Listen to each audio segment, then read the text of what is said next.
Kids these days, Don't iron this! all they ever want to do is go out. You look nice. And that's where Pizza Hut comes in. Because now, when you buy a stuffed crust pizza, you get a free DVD or video rental from Blockbuster. With a crust full of mouth-watering cheese, no food is as much fun. The stuffed crust pizza and Blockbuster. For a great family night in. Pizza Hut. Great pizzas, great times.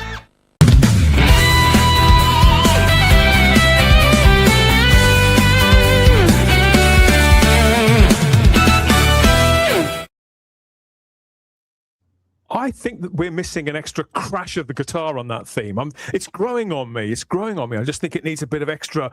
Maybe we can get Kev or Adam to chip in with that and do a cover version. I don't know. But this is the streaming age. This may be the streaming age. But we are mostly sort of old dogs, really. Old dogs and new tricks? Well, that depends. It depends on how much of it we can fit into our homes. And in the case of all of us, I think we can track it right the way back to our childhoods. I don't think of this as any kind of misspent youth. But everything that it opened up has been somewhat all-consuming. Everything they warned us against in the 80s has probably come true. One thing can lead to another. Before you know it, you're losing entire walls of your home to physical media. Doesn't matter which format it is. It just amasses, doesn't it? And people in your life, like your friends, your family, your loved ones, your chick, whatever, she may say, "Is that a new one?" No, I've had that for years. But it was bought the day before. And why should you apologize?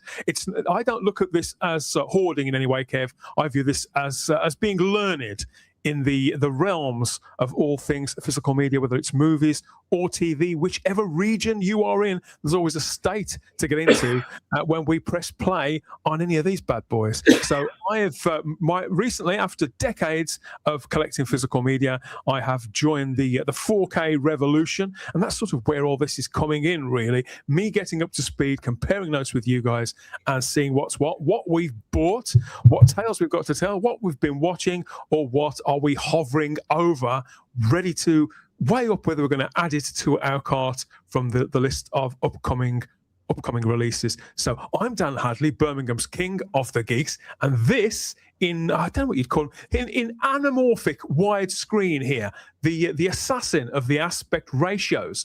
It's the mighty Bolstrek, aka Chris. He's with us as always. Hi. How is everyone? We have in Dolby HD Atmos, as always, it's the rabbi from another planet, sometime physical media, a skeptic, both. Yeah, I've recently downsized, right? I'm in an apartment, I'm loving it, right? So I like my physical media, it has to be worth the physical media to be physical media. Like the only thing I can think of in the last couple of years, maybe some problem coming up something else. Other the Dune movies, absolutely, but also what was the only thing? The last Planet of the Apes movie, right? That was great, and I got all the other Planet of the Apes movies on physical media. So I guess I got to get it, apart from the Tim Burton one, because that is evil. Gotta get it, and before you know it, it's like they're breeding. It's like they're breeding, Kev. Yes, and this time in our guest seat, it is the Fandom Podcast Network's ultimate cut, really, Mr. Kevin Reitzel, host of Culture Clash, host of what's the True Believers, Blood of Kings, Highlander podcast, our Time Warp podcast, a lot of the Couch Potato Theater movie podcast, hair metal podcast, a lot. He's all over it like a rash, aren't you? It's good to see you, mate. I know you're just back, not long back from a trip down under, where I know that you've been on somewhat of a buying spree as well. We're going to come to some of that later on as well. That's all the fun of the fair, mate. All the fun of the fair. There'll be our usual show and tell and lots of. I got some stuff from Australia to show you, so yeah. Oh, it's going to be good. It's going to be good. We've got a live chat full of people ready and chipping in on YouTube too, including PD Rich there. He's a quick hide his nunchucker. Who's that? In my dyslexic state, I thought that said nutsack at first. I was like, what? Did you get that? Did you get the new artwork? Oh, so Kev has got. Or wait, did I say we Kev? talked- Keith? We Kevin. talked about this last week, didn't we? Didn't we, Chris? So is this the Teenage Mutant Ninja Turtles box set you flashed in our general direction? So when I went to Australia, I found a great there's two really good DVD stores in Melbourne, Australia that sell new and used. And this new place that I went to, I saw behind the counter, they have the new 4K collection of the Teenage Mutant Ninja Turtle live action. And this is really, really cool stuff here.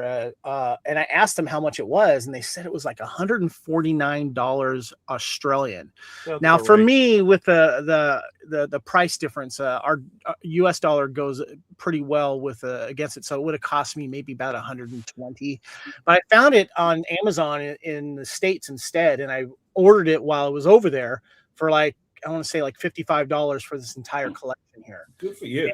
One of these is really gorgeous. I'll show I love the artwork on the slipcase, by the way. Yeah, It's Eastman. Kevin Love Eastman did it. It looks a lot better on the sleeve than on the website. I must and admit. then I really like it. then so it has all the movies, right? And then it's got a little booklet. But I want to show you. I'm just going to bring out the first movie here. This is really cool because it has alternate artwork, which is very cool, and it showcases the movie. And then you open it up, and you got the disc. But then you get all this other cool stuff in here. You get little trading cards and stickers of each of the characters. And then one of the other ones has like a movie poster in there as well. It's and they've gone all out on this. It's really nice. And then like the slipcase that showcases the ooze and this kind of thing. It's a really good one. And then this is the book that comes with it too. Isn't it nice when a company actually cares, right? Yeah, That's fantastic. Yep. And this has a really cool poster here. I haven't even opened this up yet, but look at this. It's wow, the original poster. Yeah, I do love the that original poster, right? So remember this. And then on the back, it's not done. Check it out. Turtles in Time right there. Look at that. That's pretty cool too. Yeah. Another big hit from Arrow. They're pretty much our favorite label, Kev, Yep. of all the of any label, whether they're the small boutique labels or the large ones. They seem to be the ones that sort of get it right more often than not. Big fan of Arrow myself. Yeah. So Yep. totally. I haven't gone into all the special features yet, but as you can see on the back of this thing, there's quite a bit of it on there. Oh, I've let's been go. working my way through them. I have the same one. I just opted for the original artwork, although I did not pay $50. With exchange, mine cost me $100. Fabulous. Yeah, I've seen that in HMV. That's not so but bad that's again. not- At least it was 150. I'm not a huge Turtles guy, but I must admit, every time that somebody shows me the set, I'm thinking, oh, maybe I should get this after all. I don't know, because I did really enjoy watching my DVD of the first film, so maybe I would. PD Rich says I bet here, they're great in I 4K. owned. I bet they're really fun in 4K. The first one is amazing. Yeah. I mean, that fight in the bottom floor I of bet the dusty traders old get antique more shop. like shiny and like It still holds up, especially that first movie. It's a lot of fun. Yeah. It's great, and the animatronics and the costumes are fantastic. I hope they return to that. I was tired of the digital versions. That's that we got, fantastic. It was Henson, Yeah. right? Henson's Creature Was it Workshop. Jim as I Henson's remember. company that did it? Ensign's Workshop. Yep, definitely. Yeah, he did the first two, and then It was they some- couldn't get it for the third one. I But love the third like, one. the We don't talk about that pre-digital one. age, like, right Hey, I'm going to before defend the digital third age. one, Turtles in Time. That was a fun What one, about- and you got what's his name? He did Donatello's voice back for the movie as well. One of the Goonies kids. I'm forgetting his name. The Corey Feldman. Yeah. Oh, Corey Feldman played it, Yeah, didn't he? I'll go back and watch that movie. That movie's fun. It is really good. I actually like it better than the second film. So yeah, and the second film they couldn't use their weapons because of the backlash they got from parents from the first film, think it was too violent. So if you watch the second film, they rarely use their weapons because they were so afraid of all this stuff from McDonald's and all that kind of stuff. Yeah. So that's why I like It's one, another reason. it's one thing to think of the kids, but not to that extent. Yeah. I don't think you've got to add a bit of darkness, and you haven't got to be afraid to show some pain. I think even Walt Disney would have been okay with that. I often wonder what Walt Disney would make of the world today, of filmmaking now, of animation now. Would it blow his mind? But lately, in recent years, I wonder. He'll look at the world and he'll blow his brains out. Well, in recent years, Wouldn't Rob, blow his mind, he will blow his brains out. I have got to the place where I've started to wonder what he would make of what has become of Disney Magic in particular. What would he think of how the brand has gone, the things that they've acquired and the reasons why, and how they've managed them, and the move into streaming as well, to bringing that into people's homes. I think he'd probably have been on board with that, but definitely not with some of the range of material that's available streaming on Disney Plus. But Disney is back in the news this week after a surprise announcement. I'm not sure how surprising this should be, considering their move a couple of years ago. But yeah, we've heard this week, Chris, and I thought of you instantly when I heard this, that what's happened is that due to this big restructuring of Disney, which is happening everywhere across multiple studios, even at the BBC, they're shedding masses of jobs. But as a result of this huge restructuring of the home entertainment department, Disney is going to be largely outsourcing their physical distribution of the entire catalogue of their titles to other companies. So quite obviously, this has prompted a lot of discussion and, I suppose, fear of where things may go. Incorrect information, I would say, more likely, Dan. So where do you think it's been misreported? There have been some clickbaity videos coming out saying Disney is dropping physical media.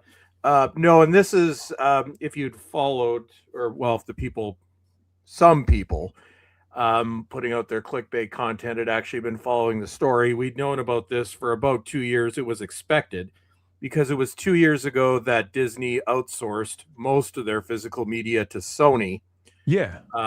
We covered that on an earlier version of the show. Years ago we covered that. So it's not the end of physical media. Now Disney, they used to be the kings of physical media. I know especially in the 90s and early 2000s, everybody remembers the big clamshell cases. They had their Disney Club. So they used to be all about physical media. Unfortunately, they're now all about streaming.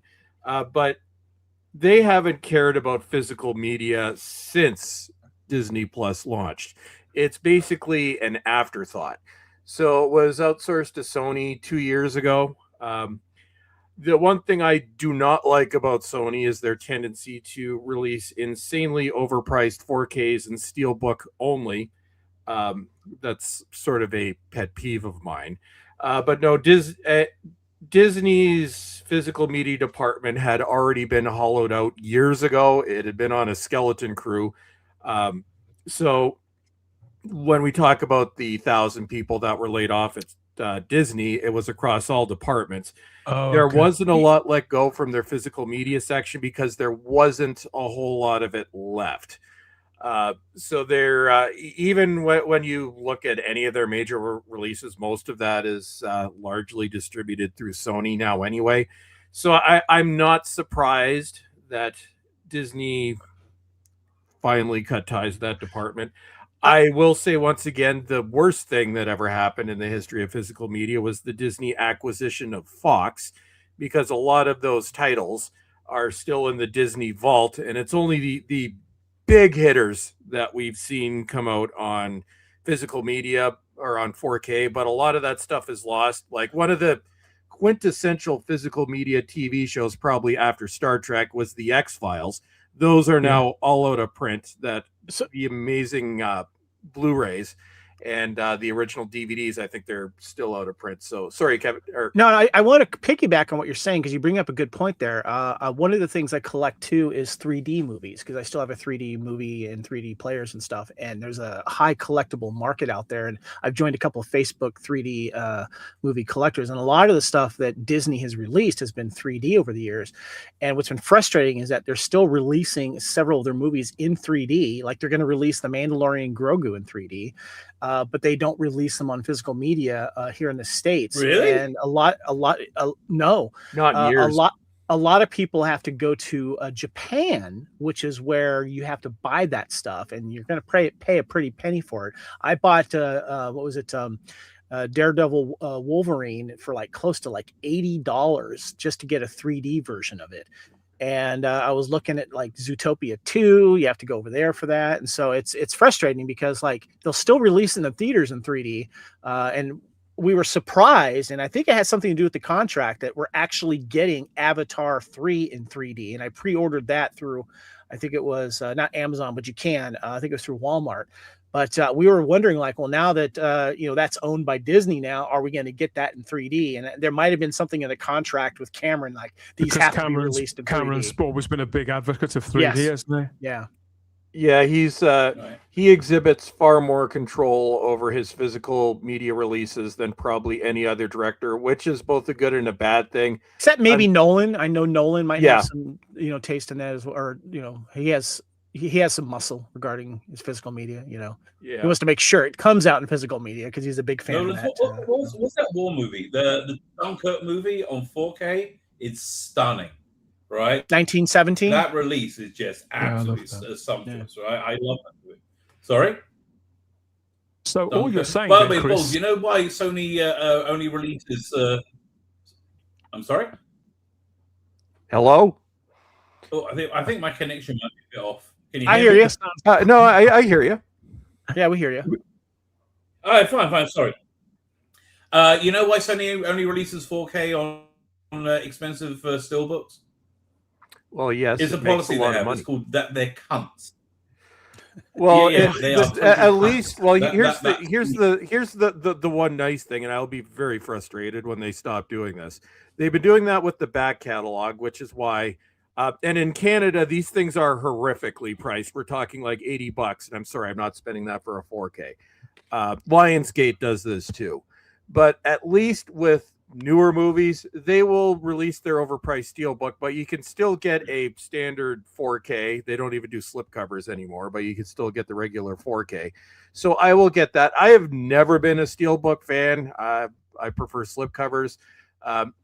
Steelbooks, it's a trend.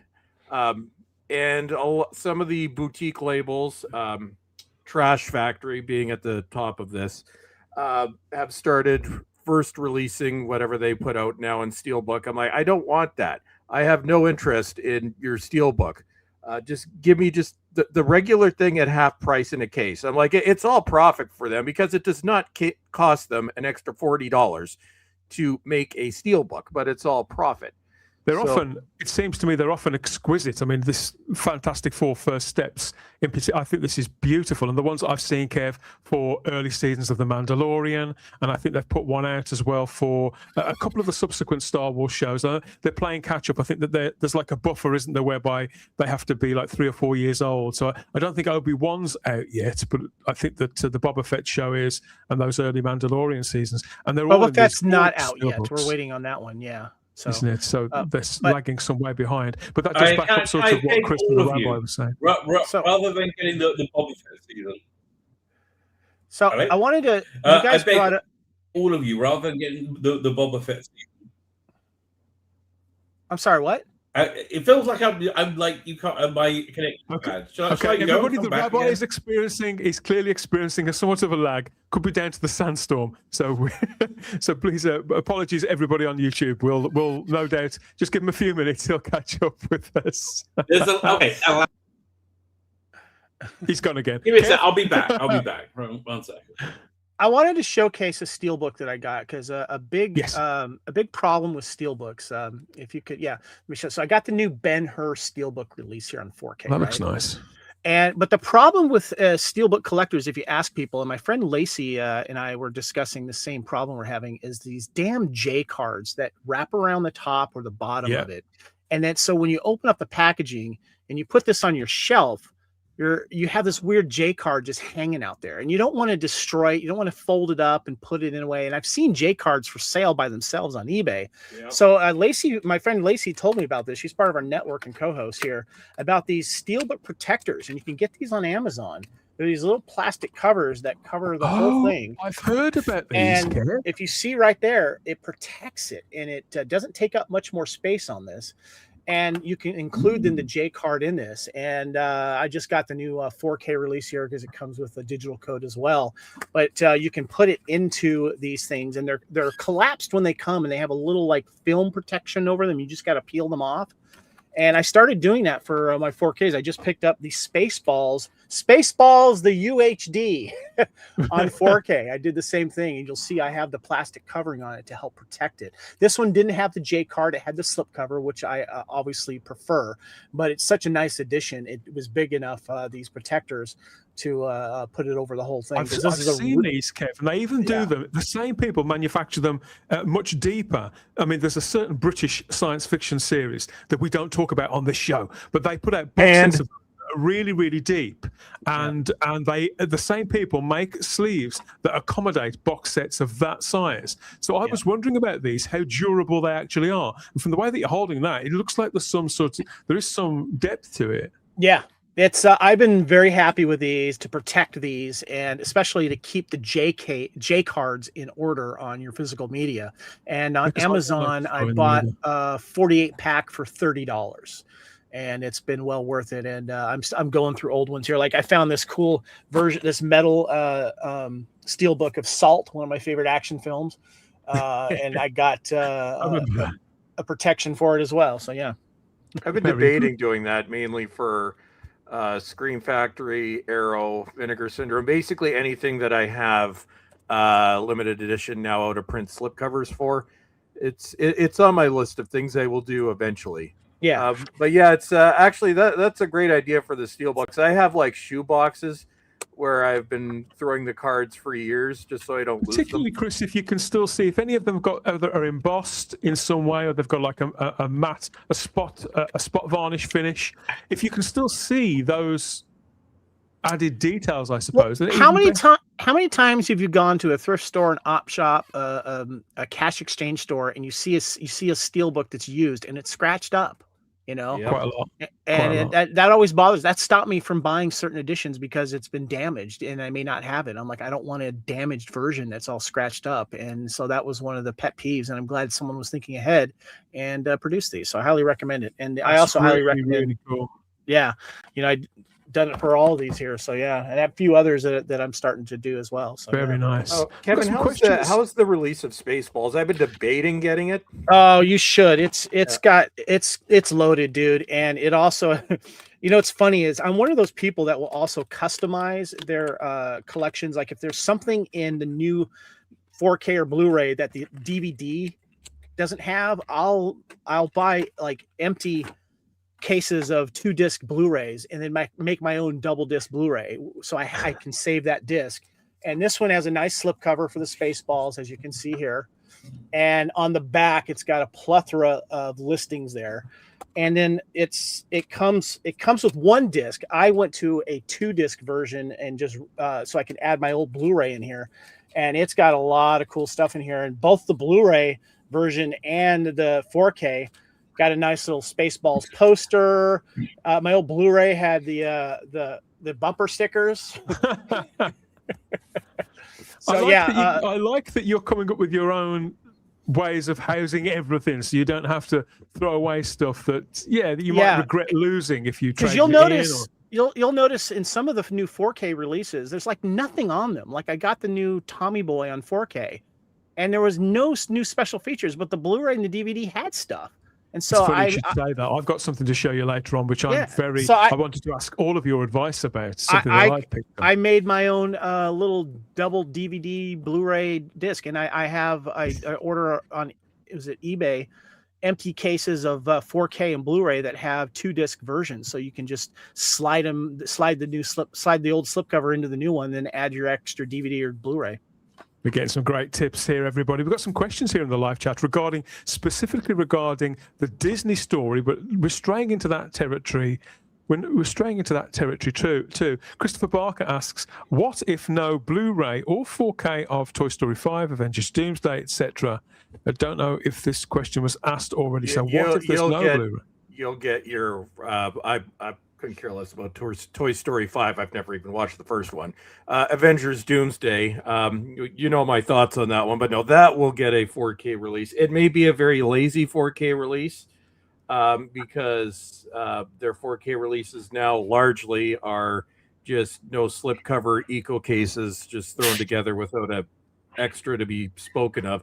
It will come out. It will be a very lazy release, but no, I'm going to disagree with that. I think it's going to be a big one because I think they know that on the secondary market too, or the other places that are selling it, they can make a pretty penny off those releases. And like they did a good job with Fantastic Four, with Daredevil, Wolverine. Those are pretty penny purchases there. I think that they will have a nice release in that. Whether they have the 3D, that's the other question. But I don't think they'll chintz on it. I think it will be limited, and I think it'll be expensive. They'll have the 2 versions. I think I'm going to illegally download it, and it's worth. I think I'm going to illegally download it, and it's worth sitting with the PlayStation 3 VR headset on for 2 hours to watch the Mandalorian Grogu in 3D. That sounds awesome. Yeah, I think what they did with Fantastic Four, I think they had a basic. I didn't buy it. I've passed on the last 4 MCU films. But from what I remember, they had that one. They had 2 versions. They had just a very basic Blu-ray or 4K, which was the standard release, and I think they did a limited steelbook. Actually, I think Dan showed a picture of it, but I remember the price of that being. It was in Walmart, and I remember the price being horrific. It was like $60. No, I think it was $70, $80. It was insane. We've had questions about this before. Christopher Barker again raises on YouTube when series that one may be following or buying, building a collection of suddenly cease. Specifically, Agents of S.H.I.E.L.D., the old show that was on CBS, wasn't it? The original Marvel Studios series. If I want seasons 3 to 5, I need to find the Region 2 versions, which are region free. So yes, we did get all of them here in Britain on physical media. Eventually, there was a bit of a lag when that changeover happened, but we did get them all. But you guys, I had no idea that you were still waiting. Oh, you won't be getting them over here. Okay, wait. I have an Agents of S.H.I.E.L.D. question. What happened? They launched and they were part of the MCU and it was all super cool. And then by the 3rd and 4th season, whatever, the MCU hated Agents of S.H.I.E.L.D. and wanted to ignore it in every way humanly possible. What went down with that? Netflix it was Netflix. But I think the question as to what happened with TV series from Disney and Fox, where all of them just stopped at the same time, was when Disney acquired Fox and when they launched Disney Plus. It's all they. At that point, they stopped releasing pretty much any TV show on physical media, which is why, like American Horror Story, which I can't stand that show now, but that I used to get those every year on physical media. Right after the merger, they stopped. We haven't seen them since. The Orville stopped after season 2, and even the existing physical media, like the X-Files, in all physical media forms, was pulled from existence, which I think is an absolute travesty. I think even Buffy and Angel are out of print now. My guess is that they're going to want to relaunch X-Files in 2 years because they're hoping the new show is going to be successful. Yeah, that's going to be a disaster. But no, it's basically Disney Plus is when it comes to studios and how they've handled physical media since the acquisition of Fox, it's been the worst. So yeah, those are the Region 2 releases, if I'm not mistaken. These are not. We can't get the Orville on. Oh wait, are those quote special releases? Yes, and I will tell you, if I want to get Orville or anything that's not available in physical media, I will go to the Orient to get it. And yes, these are nice bootlegs. That's what these are here. And I got to tell you, the bootlegs have been really good. And sometimes they have special features. And you can, these Orville, was it season 1 and 2 on Blu-ray, which they were never released at all officially, and season 3 on Blu-ray. You got to go overseas for these in the international markets, and I have no qualms about doing so. If I want my stuff on physical media, I will find it, including Netflix movies that never release anymore. You can find them on there. Just go to eBay, you'll see. And I've been pretty happy. A lot of them will have this kind of like similar slipcase with some extra art on it. Of course, the menus will be in another language. Usually, sometimes they will also be in English because they get a lot of English sales, of course. But I've been very happy with these. And I am if I'm going to get my Might physical have to. media, I'm going to get my physical media. We might have to take you up that's for a actually couple of weeks. Netflix stopped at the same time as well. And I corrected it last week, but I'm going to correct it again. The misinformation that was given when Stranger Things came out, because we only got the first 2 seasons on Blu-ray. There are certain uninformed YouTubers that are saying this is going to open the floodgates for Netflix shows coming back to physical media. But to remind everyone, that was a special case. Netflix does not own the physical media rights. They are owned by Warner, which was able to release them through their deal with Arrow Video. Anything that Netflix actually owns, you did at one point, but you will not see any of that on physical media unless it's a special deal with the director. And to be honest, those will usually go to Criterion, like Guillermo del Toro's Frankenstein, which I will be getting at some point. Me too. Yeah, I'm looking forward to that. I haven't watched it. I'm going to wait for the release. The biggest problem with Frankenstein was it wasn't del Toro's best movie ever, right? I wanted it to be, but it just wasn't, right? It wasn't a patch on like. I really enjoyed it. I thought it was one of his best. One of it, but it was like compare that to Pan's Labyrinth. Pan's Labyrinth is like I think it's probably his best work. I haven't seen that in years, but no, I purposely have not watched it because I want my first experience watching that. Enough people whose opinions I trust have said that it's brilliant enough for me to like blind buy this. Essentially, Physical media, really blind buy. The physical effects in that film are fantastic. Everything was really good about that movie. I really enjoyed it. Oh, Kevin, I got a question for you. What kind of what 4K player do you use? I use the Sony one. I've got 2 of the exact same one. I'm not sure what model it is, but is it big or is it little? It's kind of on the maybe smaller, medium size one, I guess. Yeah. The X700. Yeah, I have one of those. It's a decent. Yeah, I got it at Best Buy here in the States. It's the X700. They don't even stock Panasonic. Yeah.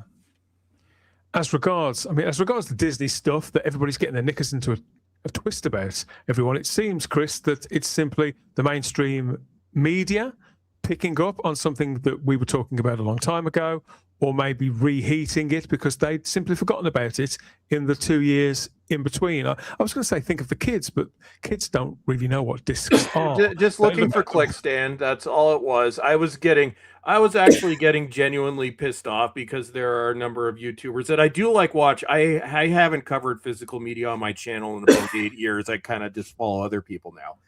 But I saw so many videos coming up, including YouTubers that I actually respect in other terms, where Disney kills physical media. I'm like, no, they didn't. They outsourced it 2 years ago. Shut up. So it is a non-story, everybody. Everything that was going to happen before is still going to happen now. So don't panic too much. We've got some comments there in the live chat about it. Christopher asks, but is Disney to blame why the Marvel TV Blu-rays stopped? Probably. When you get they're to blame for most things. Well, though they Disney, there were kind of 2 strands of that. There were the Marvel TV movies on Netflix, which have Disney now owns those outright. But yeah, those stopped because of Disney Plus. They have put out some of them as, again, horribly expensive 4Ks. I think they've done some of the Marvel shows and some of the Disney shows, but again, horrifically overpriced and only available on Steelbook. So it's more of a novelty. But in terms of anything that isn't Marvel or Star Wars, it's not coming. Like if it was Fox or if it was on Hulu, unless it's a situation where somebody else owns the physical media rights, you're not going to see them because Disney wants you to pay for their streaming service. And we all know what I think about that. Well, moving on, we've got. Dan, Kevin was actually had a couple of those steelbooks I was talking about.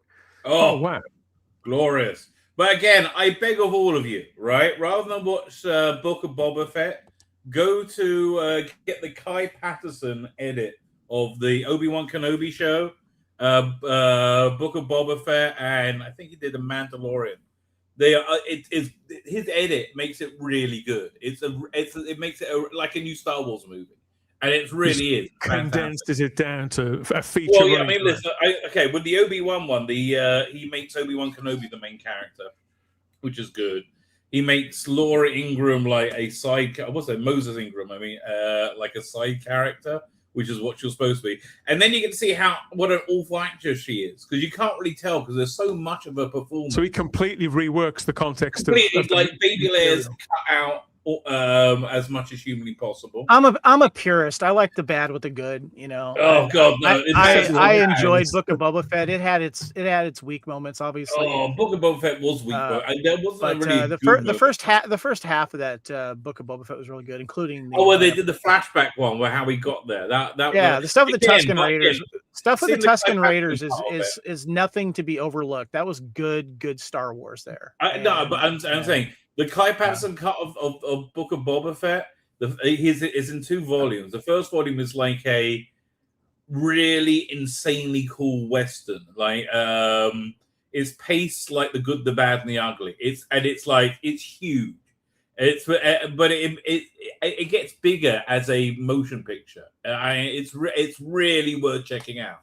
Right? I'm big, and also if you're looking for not bootleg. Fan-made cuts. The cut of it, the legacy cut, or whatever, I can't remember what it's called, of Alien 3 is also very good. That's everywhere now. Well, Alien is the next subject that we're going to get round to, and I'm so glad that we've got Kev with us to talk about that as well, purely coincidentally. Because, I'd say that if we were to look back through the annals of blockbuster geeky movies, Aliens from 1986 has got to be up there. If it's not the best, it's certainly in the top 3, isn't it? It's aged incredibly well, both visually and in terms of storytelling, I think. And I think with the passage of time, and despite the fact that James Cameron has apparently made a bit of a mess of the 4K release of this, it doesn't seem to be dimming the appeal of the film, to damage the original film in any way, or to dull the enthusiasm for it for people like us, the guys and girls like us who grew up watching this movie, or if we were just that bit too young, wishing some of the years away, I suppose, whereby we'd reach the point where our parents would let us watch it. It's obviously James Cameron was still relatively early in his career compared to where he is now, and there's been a lot written and said about this film, spin-off comics and books, and several movies that have come along since. But it always seems to come back more so, I think, than the original Alien film. I think a lot of the affection and the analysis does tend to track back to Aliens, because I think it's a kind of a branching off point for the franchise in some respects. Maybe that's it. But it also happened at that time in the dead heat, I suppose, of the blockbuster era of Hollywood films. And there she was, Sigourney Weaver, doing battle with the Alien Queen. All of it is absolutely iconic.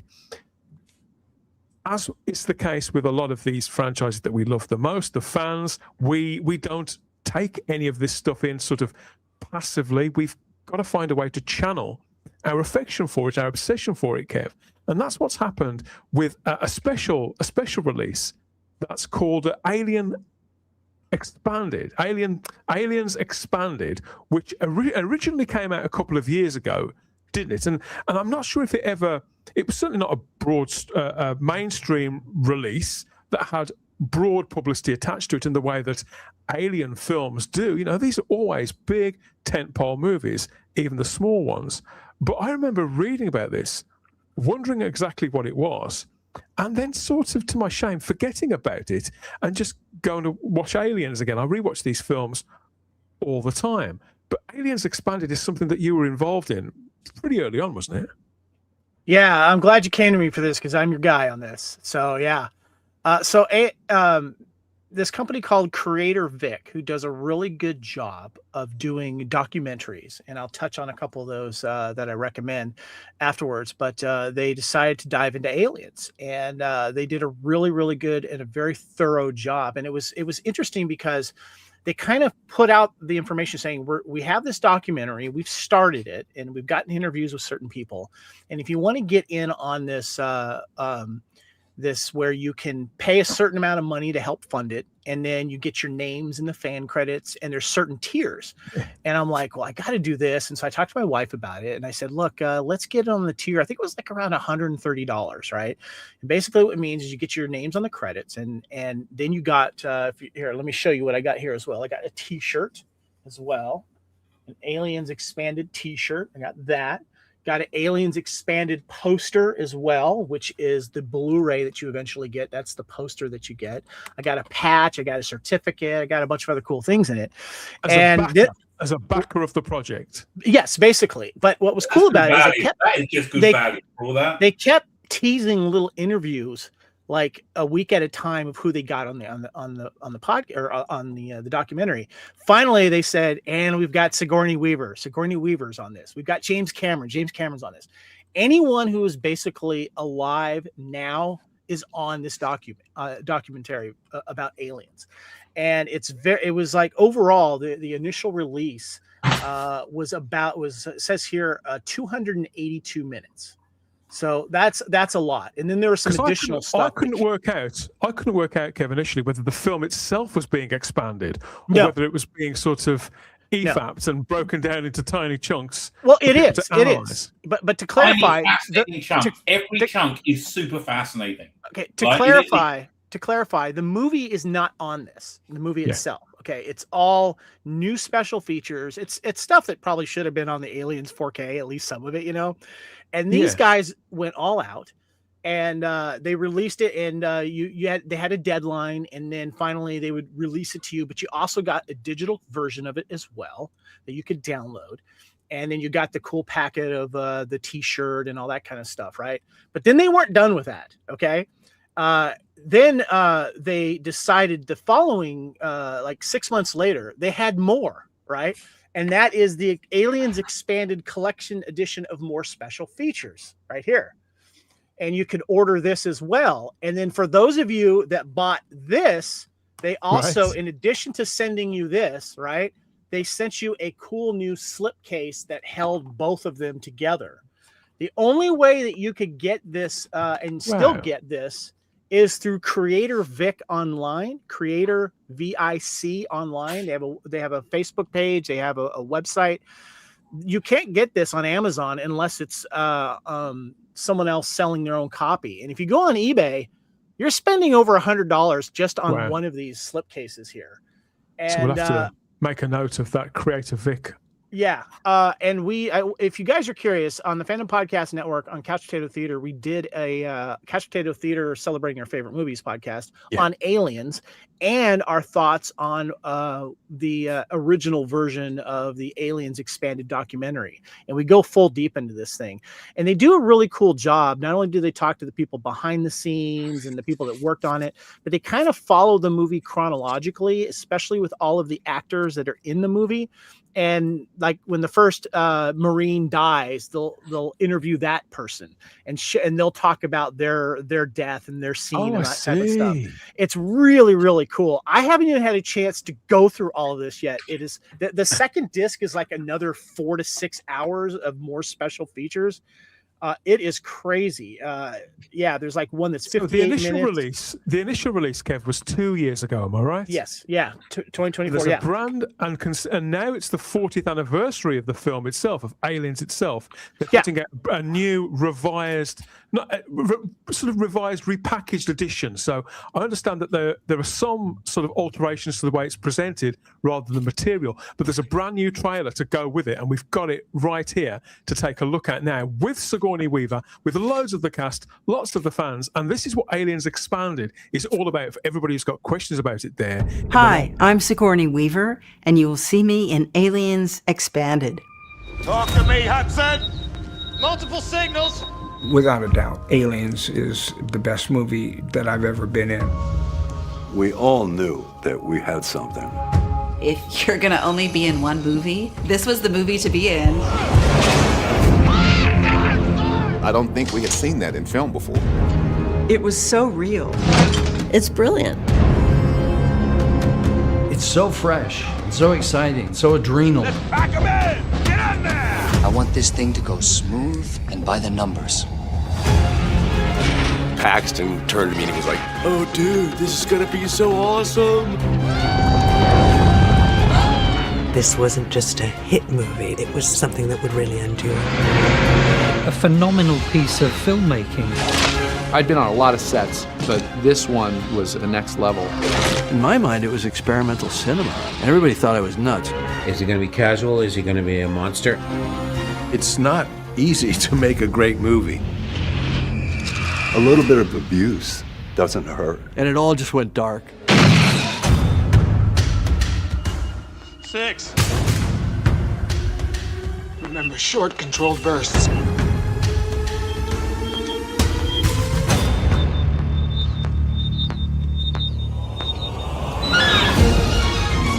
It absolutely blew our minds.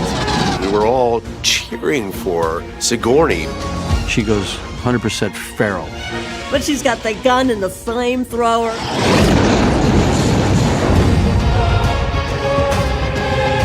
She's alive. There's still time.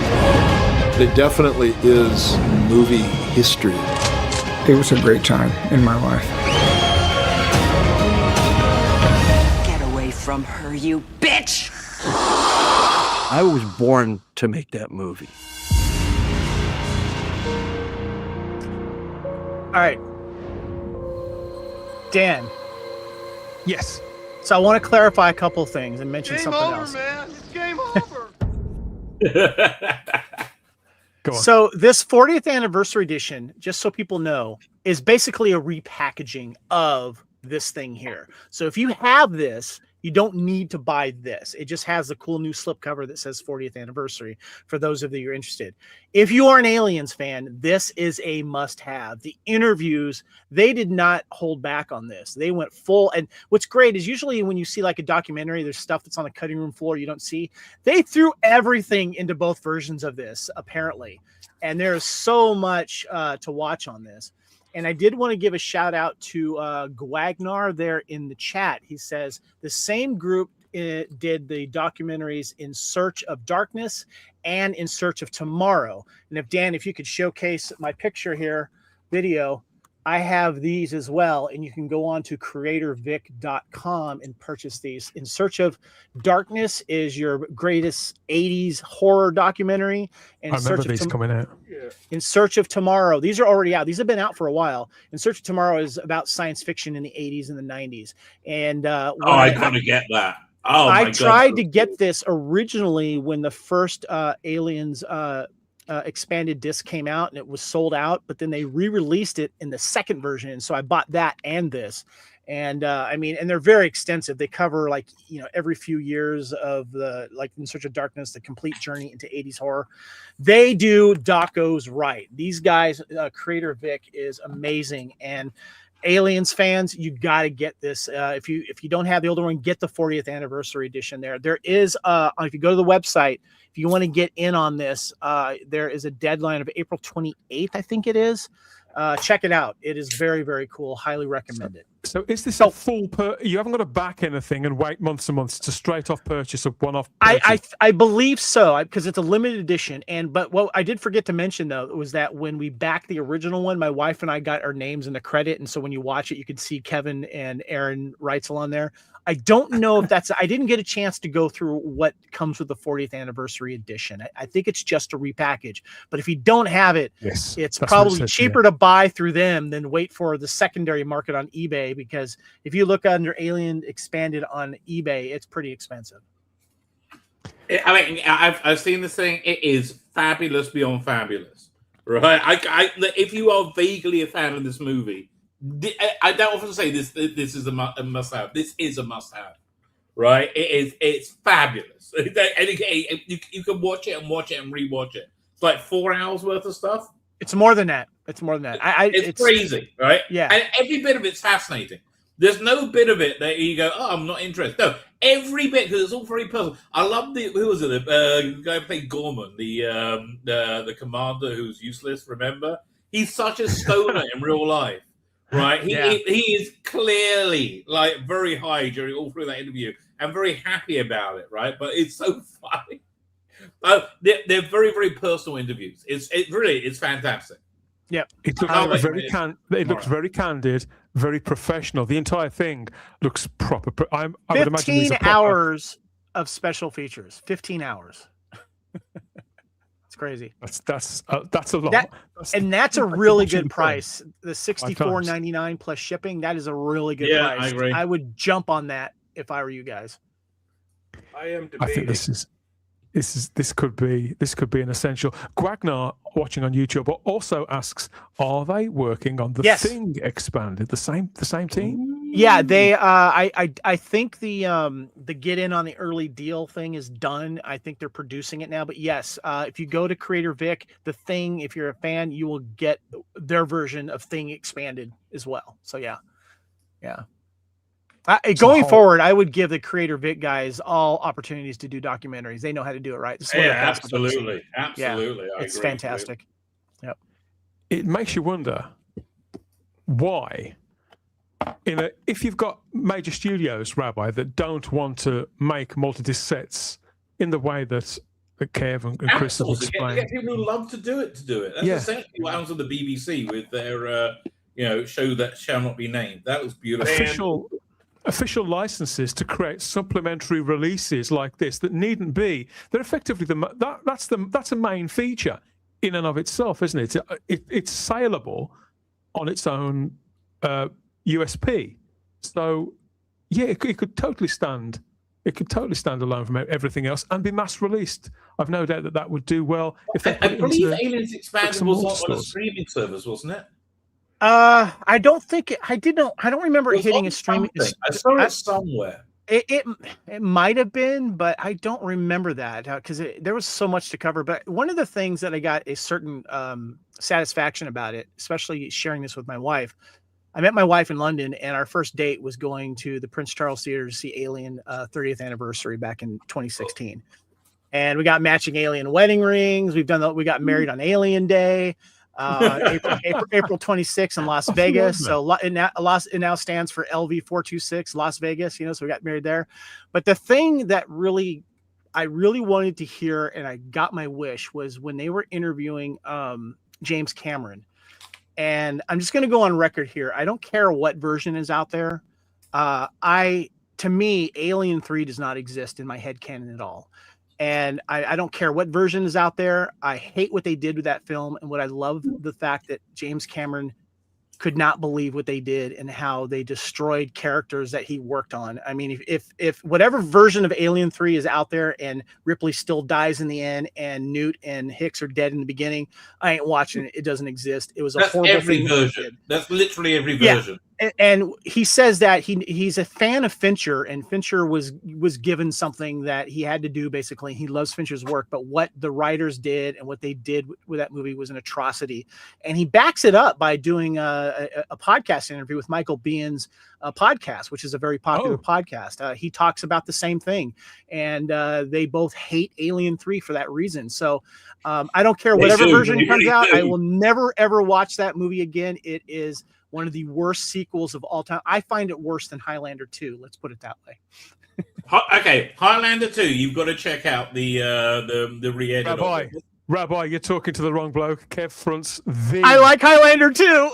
biggest Highlander podcast in the world. Believe me, he knows. When it comes to Alien 3, yeah, I hadn't looked at it quite like that, so you'd have to send me the link to that. When it comes to Alien 3, I love Alien 3. I love it because I hate it so much. I would say I don't hate it, but it's not a good movie. The Alien franchise is obviously limping on television at the moment, but I understand there is a new theatrical entry on the way. In the meantime, I'm quite happy to just delve into, was it 15 hours worth of special features about this really special film from 40 years ago? Doesn't seem like 40 years, does it, Rabbi? I know, it's crazy. Well, I know. I saw it when I was a kid when we were on vacation in America. So it must have been 86 then? Summer 86? For what? Yeah. Yeah, I saw it like before it came out in England, which was very cool. I put a link. It was a seminal movie, right? We didn't realize what the 80s was until a couple of decades later. And we go, I saw it when I was 9. I should not have seen that when I was 9. We didn't I think realize I that. put a link in both the live and private chat to Michael Bihn's podcast interview with James Cameron. So it's worth a watch if you can't see the documentary Aliens Expanded. So, yeah. We spent too much time in the 80s worrying, I think, about potential nuclear strikes at various locations to actually enjoy it. It's only with hindsight. I think that could be why the 80s revival lasted for 20 years, Kev. It hasn't ended for me. I still live it every day. We podcast about the 80s all the time. It's never going to stop. 80s were the best. Yeah, I think this is probably... I would say I'm even 80s and 90s, but everything after 1999 is varying levels of suck. Unapologetically agree. So yeah, the link is in the live chat there. Thank you, Kev. I can't wait to hear that. Should be explosive. Okay, where next? What next? Continue? Yes or no? Of course, it's got to be yes. More coming up right after a quick blast of this. It's one small step for man, one giant leap for mankind.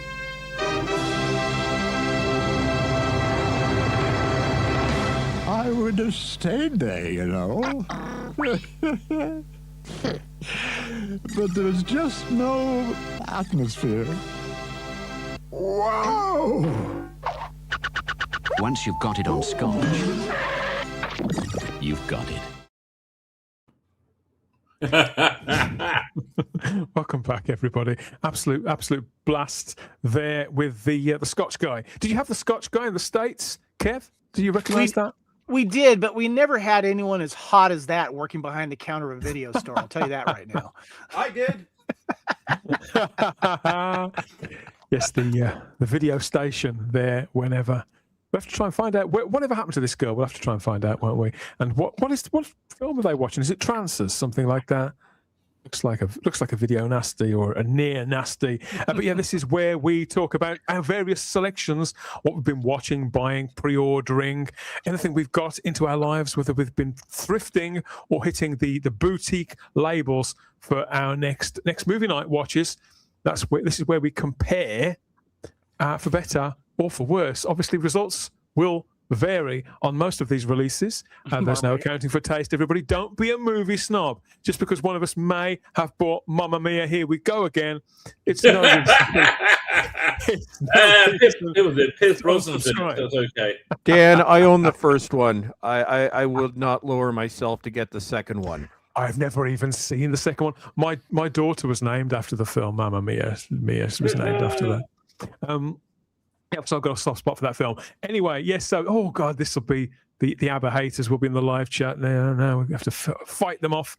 Okay, so, yeah, this is the place where we talk about what we've picked up recently and where from and how much we sort of paid for it. If we're proud of ourselves, we keep it to ourselves, maybe if we're not. And I wanted to pick up on this one that we didn't quite have time for last week from you, Chris. This is a recent purchase, which I know may well get a lot of our aerials and other things standing on edge. So tell us about this. Yes. So this came in right before the stream last week. I will actually be watching this tonight. But yes, if we were doing this, when we were doing this 2 or 3 years ago, I could have gone on the whole stream for the 30 plus pickups that I would have gotten in the average month. But seeing as I live in Canada and nobody can afford anything, I'm very limited as to what I can actually pick up. And your new release 4K in Canada now costs on average about $50. I got this on sale for $44. I'm not making that up. That is what 4Ks now cost in Canada. Bloody hell. So how is the house made? I'm going to be watching it tonight. Originally I was going to watch it last Saturday and didn't get around to it. But I know Rabbi will be intrigued. Yes, I'm glued to the screen. I just got HBO Max, right? And they're I know why you got it. Sorry? I know why you got it. Well, they're begging me to watch Euphoria. Like they have an ad for it, like constantly. Would you like to see Sydney Sweeney jiggle around in OnlyFans? I'm like, well, Yeah, I thought of you when I saw that. So Housemaid was only in the cinema 3 or 4 months ago, so it seemed to me, and here it is on physical media. I mean, it does look like. I mean, firstly, I'm pleased that Sydney Sweeney's had a hit at last, because people can stop saying, "Oh, you know, everybody fancies her, but all her films are shit." This is definitely a hit. There's a sequel on the way, and so I'm trying not to look. You can sort of get the general idea of what kind of movie this is just by the artwork and by looking at who's in it and who they're playing. I think we've all seen movies like this before, but I haven't seen one for a long time. And I think that Sydney Sweeney in particular, as well as Amanda Seyfried, I've always liked her. I've always fancied her as well. She's the other reason I got this. She's probably in the mom bracket as well now. If you're a rom-com fan, her rom-com that she did with Glenn Powell, Anyone But You, was a really good one. She was very funny in that one. People tell me that's good. Yeah, and it was a great pairing between the two. And then they shoot most of it in Sydney, Australia as well, because that's where they have to go. And it was done really, really well. I recommend that movie. Kev, I hear that she's really good in that film Christie as well, the biography of the boxer. But again, people only talk about these films afterwards. Nobody goes to see them, or they didn't until The Housemaid. This does seem to be the one that's finally broke her. So it looks almost Hitchcockian there, Rabbi, with this. What's the way they're looking at one another? Tell us somewhat of a story. Date movie, right? Like the girls want to go and see it because it's got the girls in it, and boys want to go and see it because it's got the girls in it. I mean, it's the perfect date movie. They both leave feeling horny. They have sex, and that's why people like this movie. And it's good for them. That's what movies are supposed to be like. I will report back on my thoughts when I finally see it next week. I had actually meant to see this in the theater, but if you want to know what it costs to see a movie in Canada now, that's even more horrific than the cost of physical media. And I was unable to, despite trying. You know that you guys will know this. Every time I try to see a movie now, it just doesn't happen. What movie did I try seeing like 8 times? Superman? Superman. I had like 3 failed attempts to see that movie. So I did not get to see this in the theaters. I will be seeing it now. But yeah, so I'm at the point where I have to be very, very decisive on what I purchase. My decision for next month, the next Sam Raimi movie, Send Help, I will be getting that, and that's a good movie. Yep, it looks and whenever he's after he did Spider-Man as his apology for making Spider-Man 3, he made Drag Me to Hell, which is brilliant. It was like a return to his horror. So Send Help is his follow-up from Doctor Strange in the Multiverse of Madness. So he has once again gone back to his roots. Again, another movie that I kept trying to see in the theater, which I didn't. Also stars Rachel McAdams. And fun fact, the house that I was living in when I started doing YouTube back in the day was only a couple blocks over from where Rachel McAdams grew up. So there you go. We have something in common. Wow. I didn't know her personally, but we actually do know a lot of the same people. And the one thing that I did learn is her character in Mean Girls was not far off from reality, but whatever. I still enjoy watching her. But yeah, so Send Help from Sam Raimi has once again returned to basically torturing his female protagonists. It will be the pickup for next month. So it's basically these days I kind of I pick up the Arrow video releases that I like, and I will pick one of the more recent movies, which I said the price is absolutely horrific. And I no longer pick up anything from Shout or Scream Factory unless it's something that I really want, because that company just plain sucks in every way possible now. That's a whole other story. So there you go. Housemaid. Rabbi will like it. It stars my two crushes, and yes, that Mamma Mia, Amanda Seyfried might be one of the reasons why it's guilty pleasure, but I love that movie. So I will tell you next week of what I thought of this. I even got myself like some of them poppable bags of popcorn, because you don't want to buy popcorn at a movie theater in Canada now, because that's like $30.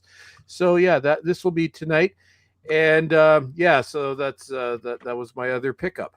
So I like the quote on the sleeve. They should sell it in a box set with a packet of tissues and some Vaseline.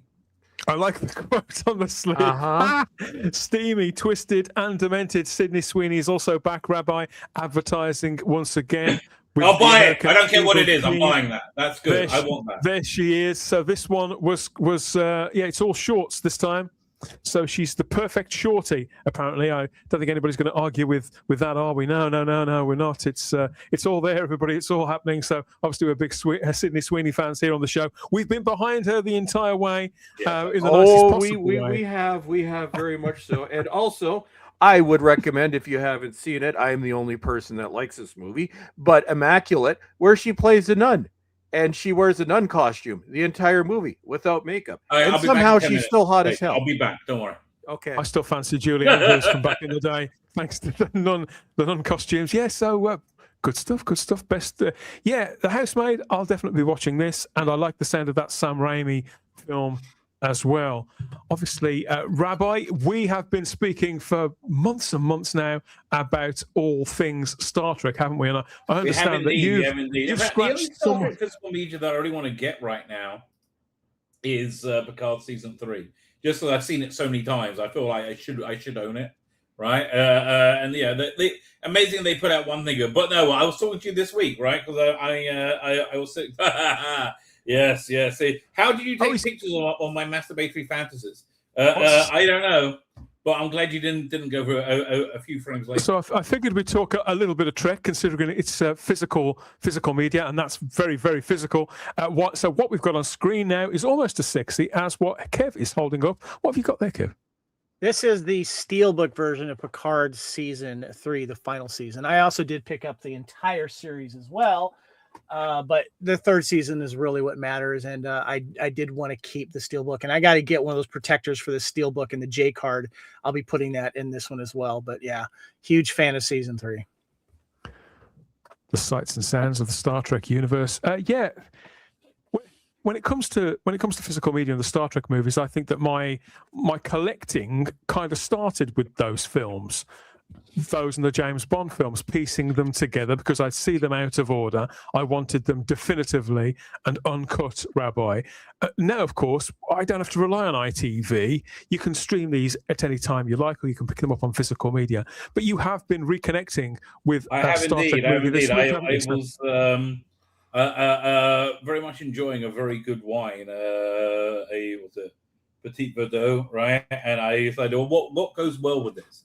And I said, you know what? It's Star Trek the Motion Picture in 4K, which is it's like a different movie. Yeah, it's sumptuous, right? You just it's like getting to a warm bath. Yeah, right. You just get in and you enjoy it. Oh, it's so, and 4K just makes it like it's not 3D, but it feels tangible, right? The effects are redone. It's beautiful. They redid all the Vulcan statues that they never did in the original release. And again, everything about it is fantastic. I thoroughly enjoyed it. I love the beginning with the Klingons. Makeup still looks good in 4K. Sometimes it looks ropey. Makeup still looks good. Love it. Yeah, love it. Well, what's that one? Herschel Spock?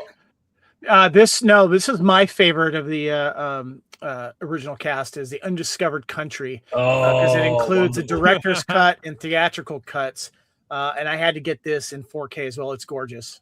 What's on the director's cut? Have I ever seen it? What's I don't think I have. Well, one has the Scooby-Doo ending and one does not. Let's put it that way. You know, the Mask of the Assassin, you know? Oh, yeah. Yes, I've seen that. I'm a fan of the Scooby-Doo ending where you see it's Rene Auberjonois who plays the assassin, but he's wearing the Klingon makeup. Yeah.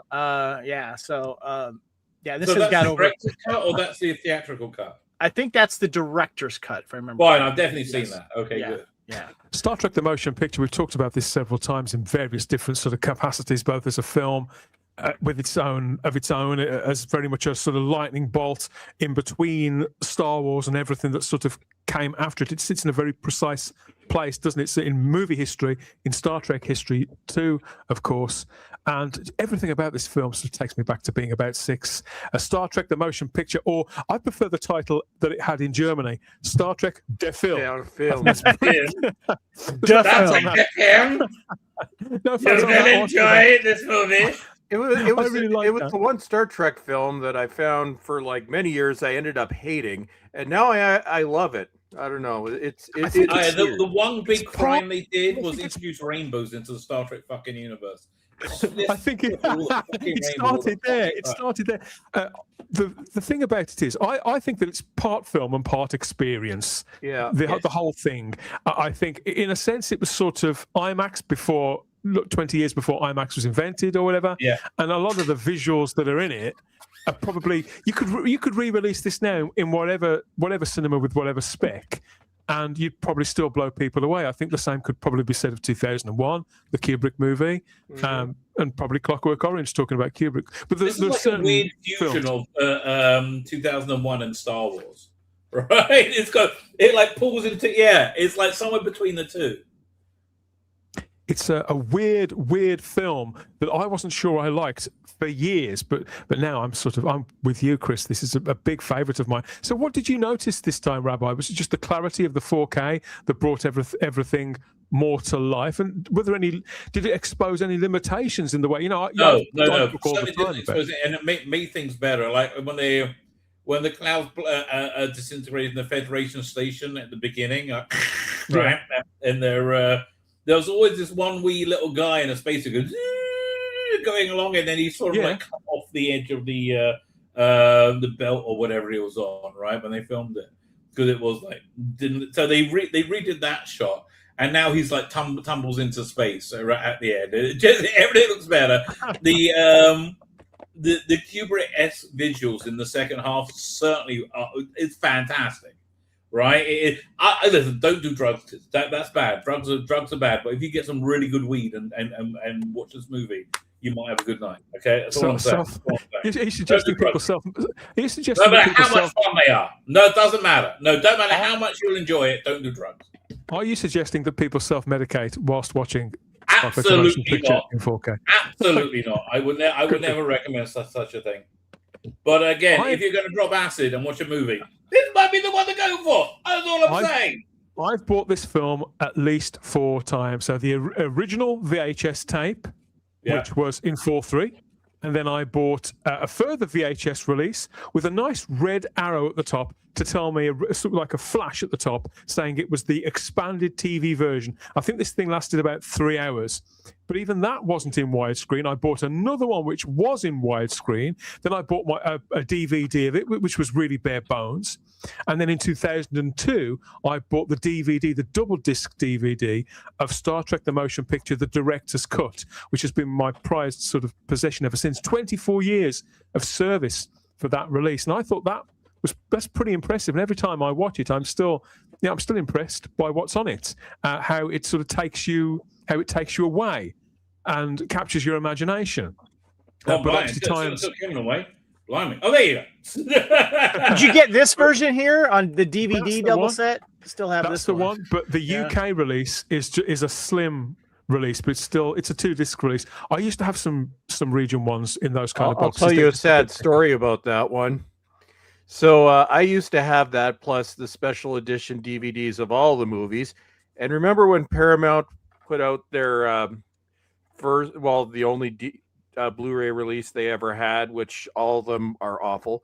Not having actually looked at what they were going to put on Blu-ray, I sold all my Star Trek movies, including that one, so I could buy that atrocity of a Blu-ray set. That's the one where they all look like wax figures.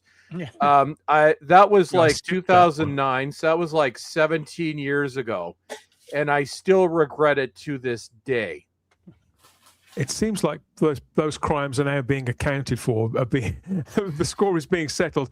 Lots of comments in the live chat, as you'd expect, every time we touch on Star Trek, either here or on our sister show, Warp Drive. The motion picture was great, says PD Rich.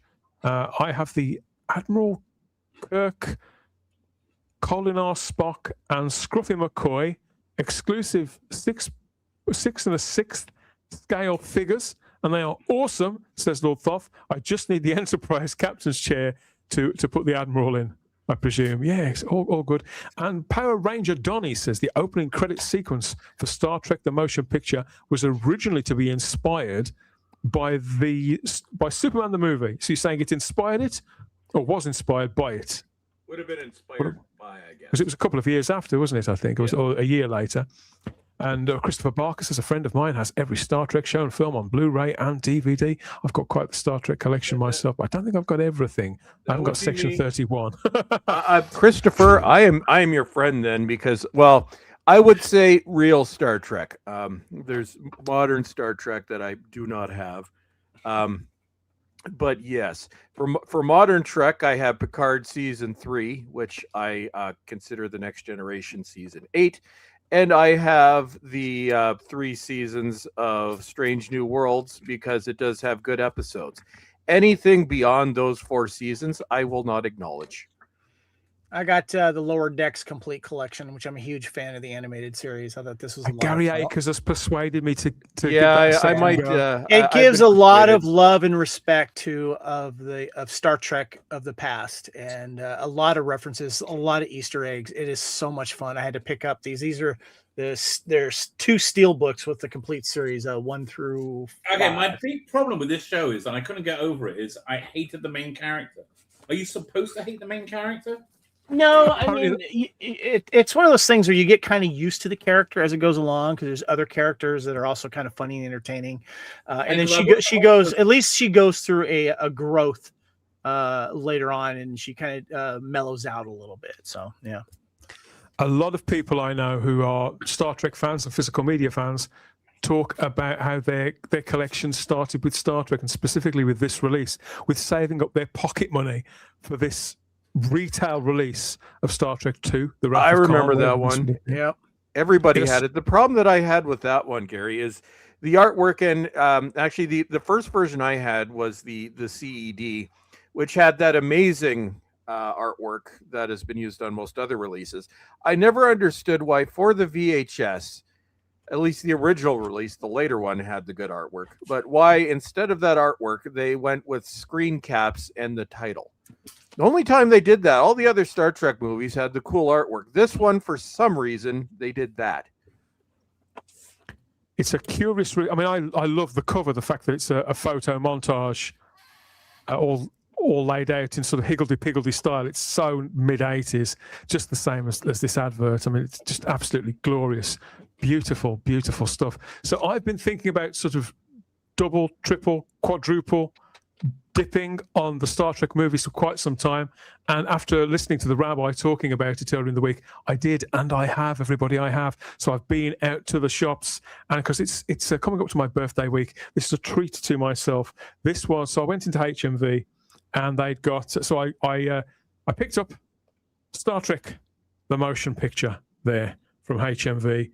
This fabulous, the way the light catches that, and it says includes bonus disc featuring hours of new and legacy special features. But I did want to ask you guys if, just like you, Chris, because I know that you got rid of your earlier DVD copies, are all of those special features of that golden release that Kev was holding up earlier on, are all of those special features on this 4K and Blu-ray combo? I have no idea, because there's no breakdown. I mean, the back is very nice, but they don't go into any detail. It just says that there's a sticker on the front here on the flash that just says featuring newly discovered deleted scenes and footage. So that's material that wouldn't have been on any previous release. But I want everything. I don't want to lose anything that's on the earlier releases. So if anybody does know out there, this DVD collection has 11 deleted scenes from the 1983 TV version, 8 television commercials, 5 additional scenes from the 79 theatrical version, and of course some commentary and docos on it. So that's the stuff. That's why I hold on to these old ones, the man. Second tape that I bought. Yeah, I don't think I'll be getting rid of mine until I'm absolutely certain, if ever, because I'm very fond of them. Just don't get rid of them. Don't make the mistake I did. Undo my curse. That's why I have the original Next Generation seasons with the silver. The original. I still have the those. UK equivalent of those. I sold mine on, and I made some good money on them, so I can't really complain. I mean, there. they came with like extra DVDs, companions, and stuff. So that's why I still hold them. We didn't get those. So this was in HMV, and as you can see, there's a sticker on there saying 3 for 50 quid. 3 for 50 quid. So I thought, well, in that case, I will get Star Trek 2, The Wrath of Khan. Oh. A good example. Get Star Trek 3, The Search for Spock as well, which is my favorite Star Trek movie. So I've got the first 3 there as part of this deal. 3 4K Blu-ray combos for 50 quid. There's some of my favorite movies of all time. And this has to be, Kev, has to be the very final time I buy any of these. So I know that's not the truth. You know, got a lot more life left in you yet. Yeah. You know what's funny is, the original, when they re-released Next Generation, all 7 seasons on Blu-ray, they cleaned up a lot of the effects and everything. Yeah, I've got. But they fixed stuff like, like a boom mic operator accidentally got caught in a scene or something like that. They fixed all that stuff. So, but if you go back with the original DVDs, they're still in there. So a lot.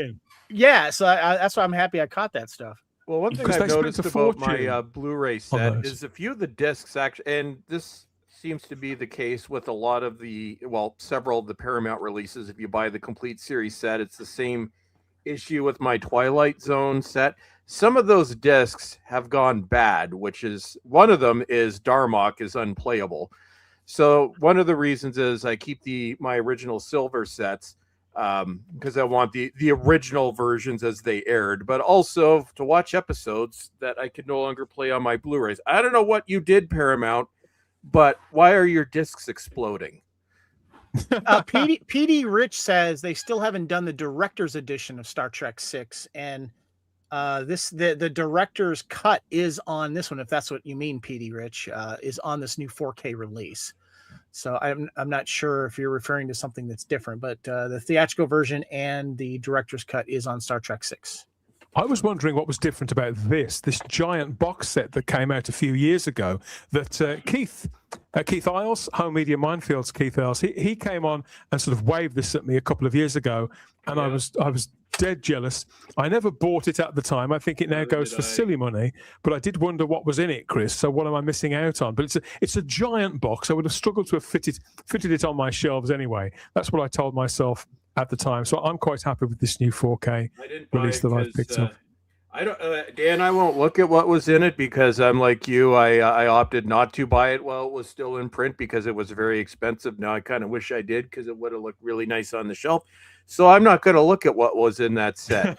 If I can't get something and I know I won't be able to get it, I don't want to know what was in it. Then it doesn't exist. A Power Ranger Donnie owns that. It must be this box set that I've got up on screen. The Complete Adventure 4K Blu-ray box set.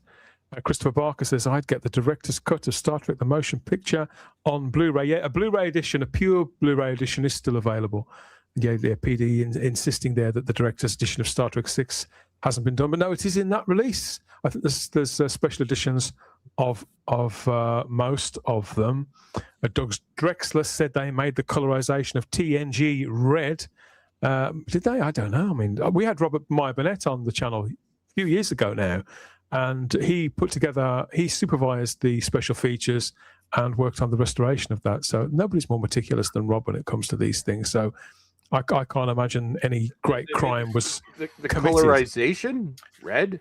It was look fine. Look fine to me. I'm midway through watching them again right now. If they look fine. It's just the discs are, to use a term, problematic. I am very grumpy because every time I put in an episode, I'm like, okay, is this episode going to take a dump on me? So I'm waiting for a reprint. When they release those again, and I'm going to buy the entire series again, and hopefully they fixed whatever went wrong. Maybe I just got a bad set, but yeah, it's very frustrating. Dan, before we close out today, I wanted to showcase they're part kind of a similar collection. One of my last things that I wanted to showcase, but I want to ask a big question to you guys and the people in the chat. And I have in the back room here a picture that I took of my recent collection from Australia that I brought back with me to the States. I want to ask, do I have a problem? Yes, but it's a great one and enjoy it. Dude, that's what my average monthly pickup used to look like. Oh, Lex. To this day, I keep meaning to get those. I think they're out of print now. Lex. Yeah, I've never seen it. So when you came back from your, how long was it you were in Australia for? 1 month. A whole month. You also brought back with you 1, 2, 3, 4, 5, 6, 7, 8, 56. 9, 10, 11, 56 releases. There's so much here. Loads that I recognize, plenty I haven't seen too. So let's take a closer look here. So you've got Portrait of a Showgirl. That sounds wild. Tomcats sounds even wilder. Black Thunder. Is that a blaxploitation version of Blue Thunder? I don't know. I'll probably never find out.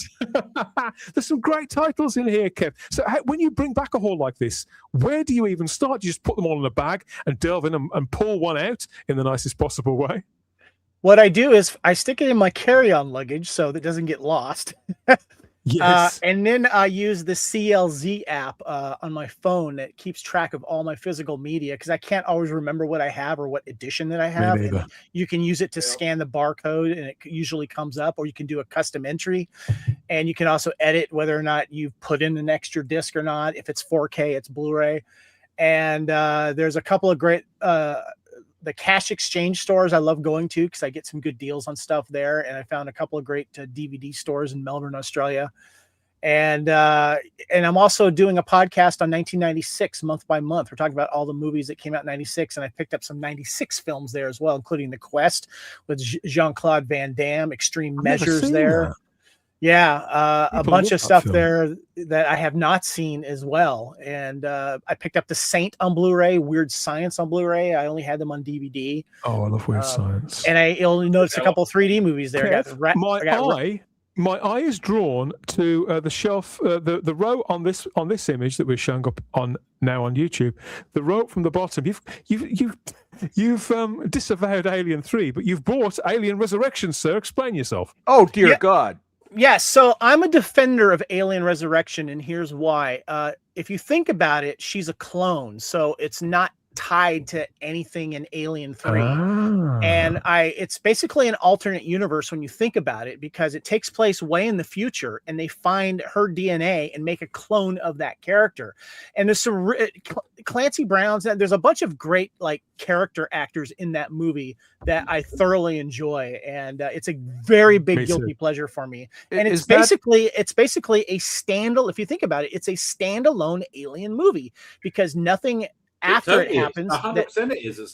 But you know, I have to say, I think most Alien movies are in their own universe, right? They may dovetail to other universes if they want to, right? To other movies, but I think, like, especially the first two, they were very. I mean, yes, one was a sequel to the other, but it was a totally different type of movie. I got a question. Well, sorry. I was just saying, is that Miami connection that's sort of cut off there on the? That is the most awesome, terrible movie I've ever watched. Yes, it is. If you guys have not seen Miami Connection, there we go. You must see that movie. It is awful and it is awesome. Yes, it is. Also, time lapse is really good too. You got both seasons of Halo. Oh my God, I gave up. And by the way, that if you look at the bottom of the Halo season 1 and 2 collection, I got that at a cash exchange for $60 Australian, which was about maybe 45 US for me. And if you go to JB Hi-Fi or most places in Australia, it's like $100 a season for that. So that was a huge deal. I also know you've picked up yet another edition of Highlander with the comic book style cover, which we've got that in Britain in some branches of HMV as well. You can never have too many copies of Highlander. There's if you saw my collection of Highlander, you might be impressed, or you might need to see psychiatrical help. Kev, what's your thoughts on the new Highlander movie? I'm really excited for it, especially where they're filming in original locations, and I can't wait. I'm getting more and more excited. I mean, the costumes look pretty spot on, right? Yes. I mean, I like they got that right color blue top. They filmed it Eileen Doohan Castle, like the original film. Oh, I mean, come on, man, let's do it. The casting's excellent. I also see. Well, who's Sean Connery in this one? It was Russell Crowe. Russell playing Crowe, that part. it's a good idea. And We'll have to do a big proper catch-up show on Highlander because there's a lot that's happened. I also see my favorite David Lynch movie there as well, Mulholland Drive. Yeah, I haven't Absolute seen it yet. masterpiece. I bought it cheap, and I'm like, I got to catch this. And Blew Christopher, my mind when I saw that at the cinema. so do I have a problem, or am I okay here? No, There's you're the nothing same as wrong the with rest any of of us. this. I love the fact that you've got the first season of the sequel series to Knight Rider called Knight Rider. I thought I was the only person who liked that show. Lots of fun. It's very kind of Fast and Furious-esque. I really like that. And I see that you're dipping into the series, the British spy series from the noughties, Spooks, which was a massive deal, ran for about 10 seasons and a movie. But in America, I understand it's known as MI5, usually when it's on television. I ended up watching the first season of Spooks in Australia with my wife and my mother-in-law, and I got addicted to it. I'm like, this is good stuff. And Good so shit. I wanted, and the lead gentleman, I'm forgetting his name right now. He was Matthew McFadden? Yes, I love that guy. And he's only in like the first season or two, if I remember correctly. That's right. And so I wanted to pick up the DVDs that had him in it. And so, definitely It was jumped a on that. really, really big hit show, mainstream hit show in Britain. Just after, it was on at 9 o'clock at night, so it wasn't for children or families, but it was a major mainstream success. Christopher Barker says in the chat, is Lex worth watching? I've been wanting to watch it forever. And this You've DVD never seen place, it? I've never seen it, but this DVD place had all the seasons. And so I picked it up, and I also picked up like season 1 of Cleopatra 2025 or whatever it is. And so I'm going to do a dive into those later, but you guys, apparently you are familiar with Lex, right? I haven't seen it since the 90s. That was the DVDs came out around in the early 2000s, around 2001. And I kept meaning to get them for like years, and they eventually went out of print. And I don't think they ever came back into print. So that's one of those things I just ended up missing out on completely. There's a really cheap and cheerful complete box set out in Britain in like just a big clamshell. It's only got the logo and the words "the complete series" on the sleeve, and but there's no big label release of it. It's a little unloved, shall we say, because not that many people watched as it. I recall, wasn't it just really a slightly lower budget, more porno spankable version of Farscape? You have me sold. You have me sold. Yeah, there you go. I mean, that's basically like what it was, wasn't it? Dan, the last thing I wanted to showcase is one of the things when I started becoming a huge cinephile in the early 90s is Asian action cinema. I got sucked in big time, and so I had to go for what sort of Asian action, young man? Oh, sorry. Here we go. Hard Boiled and The Killer, John Woo. Awesome! Awesome. We talked about a Chow Yun-fat film last week. The Killer. It was The Killer, wasn't it? We talked about it last week. Yes. This is the one that I've just opened up, and I started watching the movie. It's a beautiful print. Everything is new on this special feature. New commentaries with historians and John Woo. New. There is so much new stuff on this, and also you get a little booklet for each of these films as well. That is just showcased with all kinds of great stuff. And so I'm diving into this right now, actually. And you get a new cover art design on the inside case for the 4K. And it's just a wonderful book. I think Hard Boiled is my favorite of the two, but they're just a wonderful double feature if you love Asian action cinema. And these by far, when it comes to non-kung fu films, this is the pinnacle of Asian action cinema, is The Killer and Hard Boiled. I've never seen The Killer, but I did like Hard Boiled back in the day, Rabbi. Yeah. I mean, that's the only two movies I've seen in Asian action cinema. So, but they're both awesome. All right, I saw them in the 90s. Or so. When they come out, it was like the 90s, late 80s, 90s. Yeah, late 80s, early 90s, and Hard Boiled. Hard Boiled has what we call the Scorsese shot. This great action scene in a hospital where they go from floor to floor, just killing people left and right. Yes, I remember. There's no cuts. People are getting exploded and blown apart, and there's no cuts. It's fantastic, right there. Lord Thoth says Lex is awesome, very much a product of its time. He also loves Clio 2525. Lex has got a certain measure of the Douglas Adams about it. The ideas, the stories are sometimes so big and so quirky, so outlandish. And they used to be broadcast, the original series, they were broadcast as TV movies. So you had to sit down and like spend basically most of your evening watching this. And it was a wild time. And then the series that came after it, it got increasingly bigger and bigger, and the cast got a little bit larger, and you can see how ambitious it was. I think ultimately it was a co-production between 2 or 3 different studios in different countries, and that's how it kind of came unstuck. But I'm surprised that nobody's really gone back to it and sort of brushed it up. But it was probably shot quite cheap. It had the look of Earth Final Conflict about it, which is a show that I also liked. But you'll it was better than that, as I recall. It wasn't quite as cheap as that. That was very cheap. I just picked that up on DVD. I haven't watched it yet. It's Earth Final Conflict. But all I remember of Cleopatra 2025 is that theme song. It has the lead actress from Firefly in it. I'm forgetting her name, but I didn't realize she was in it. I'm like, damn, she looks good in this too. Oh, Gina Torres. I can't remember. Gina That's Torres. it. Yeah. I mean, she's married to Lawrence Fishburne, isn't she? Well, she was. Yes, if I remember correctly, yes. I can't remember who the other 2 girls are, but I think one of them went on to being something else. Yeah, all good stuff, Kev. Doc Savage there, with the bloke out of Tarzan, wasn't it? Who played Doc Savage? Every time I look, there's something different. Happy new. And check out see Primitive War right there. If you guys have not seen Primitive War yet, I'm holding up the DVD here as well. This came out last year, and this was the better of the 2 dinosaur movies that came out last year. And it's directed by my friend Luke Spark in Australia. It's Australian made. Stars Ryan Quanten and also Tricia Helfer from Battlestar Galactica. And it's basically what happens during Vietnam when an elite group of U.S. soldiers have to find a lost platoon, and they come across an experiment gone wrong in Vietnam by Russians and a time travel device, and they go to war with some dinosaurs. It's great.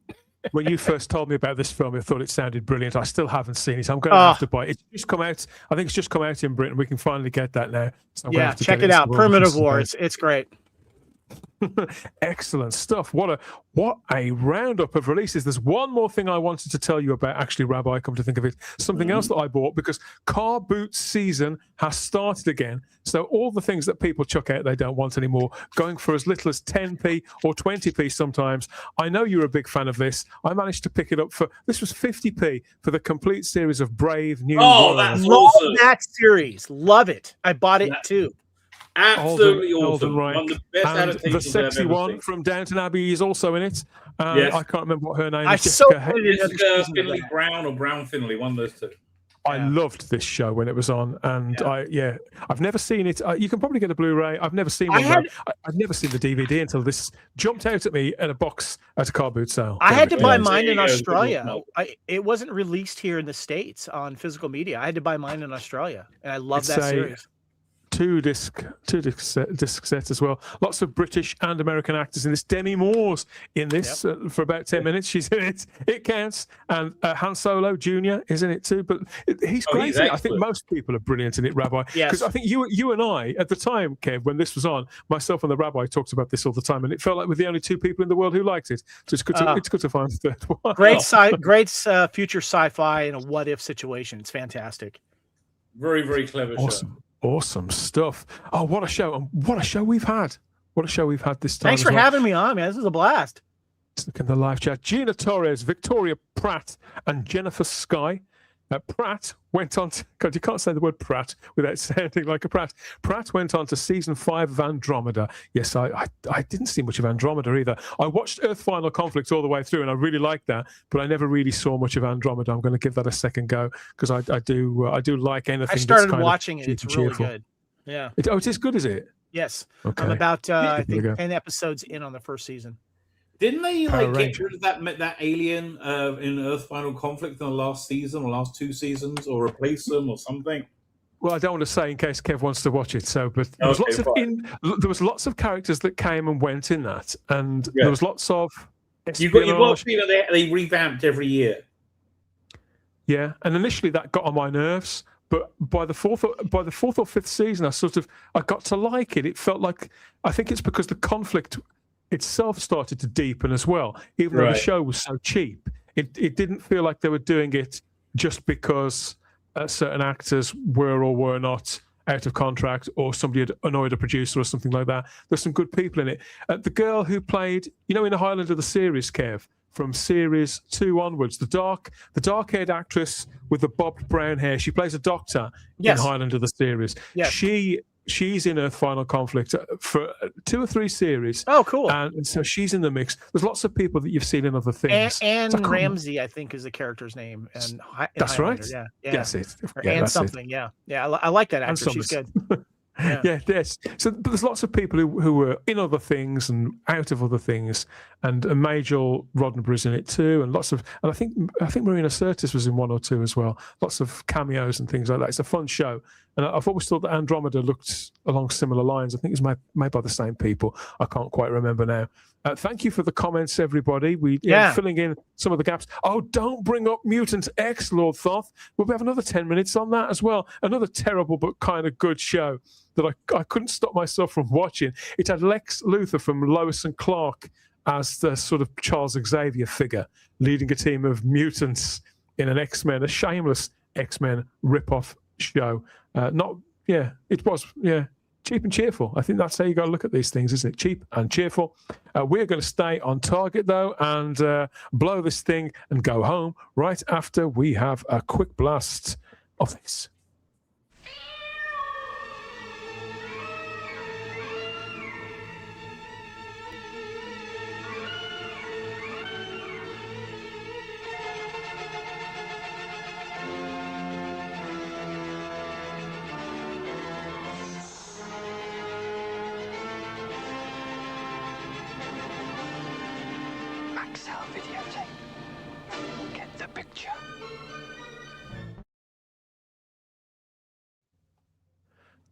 Cool beans, cool time, great conversation.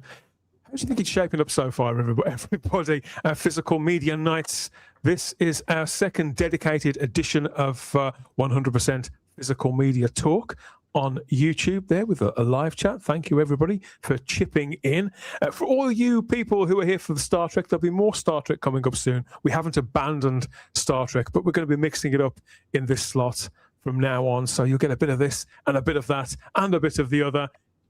Okay, let's do the rounds. Rabbi from another planet, you're back from the Sabbath and ready I am back to from go the Sabbath. into My crackers, I hate to inform you, are indeed creamed, right? I am cream cracker, ladies and gentlemen. Time to climb the wooden hill to Bedfordshire. So I'm glad you're signing off now, otherwise I would have found an excuse to leave. My excuse would have been, the cycle begins again, though, doesn't it? You're back live streaming. And most I am days live of the streaming week. tomorrow. More of my cyber filth. I will. I think I'm going to be taking the piss out of the new show that must not be named action figures, where you got to buy one of the current incarnation to get a very cool classic thing. Very good. I will be poking fun at that somewhat.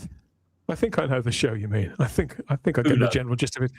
Chris, I understand you've got a new video out right now on YouTube where you let fly, don't you, on one particular direction, a former Marvel Studios actress who's got a bit uppity? Yes, I have a discussion with Scarlett Johansson on aging gracefully and not being horrible. Yes, go to my channel and you'll find out what I'm talking about. You go. You don't want to miss that. You can't miss that. Bolstrek videos are always unmissable, aren't they? So let us know what you think of that and go and drop Chris a comment. Kev, thanks again for joining us. You mentioned the Fandom Podcast Network earlier on and everything that goes on across the network, all the various shows you front. But what's coming next? What have you got pre-recorded that you could give us a tease of that's going to be dropping in the next week or so? Well, we've been dropping live and also the audio podcast. We're covering the new season 2 of Daredevil Born Again. So that's what's new right now. We're also releasing some older Couch Potato Theaters that we did before, just audio podcasts that we did before our YouTube. So we're releasing those as well. We just released both Iron Eagle and Top Gun because they came out in the same year. And we're also re-releasing our audio podcast on the original Teenage Mutant Ninja Turtles movie as well.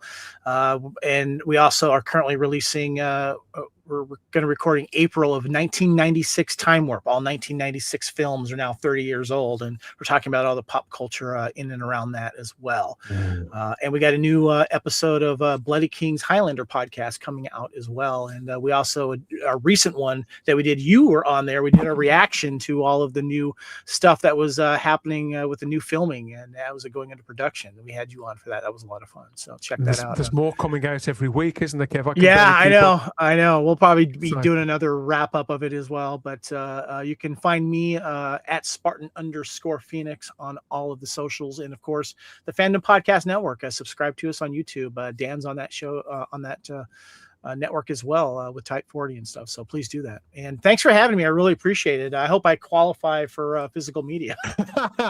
more than qualify, my Thanks, friend. Lord Thoth. I see you there. Thank you. And learn it. Yes, we've got our moderators, our various mods. Thank you again to Lord Thoth and PD Rich. All the links to the Fandom Podcast Network, the master feed there, and the YouTube channel. Yeah, everything thanks, PD is Rich. in the live chat. So yeah, jump on that and get all of it. Great having Kev as part of the team, says Lord Thoth. So hopefully Kev will come back in the not too distant future. And even now Kyle is a big advocate of streaming, but I'd still like to get him on this thing. It could be fun.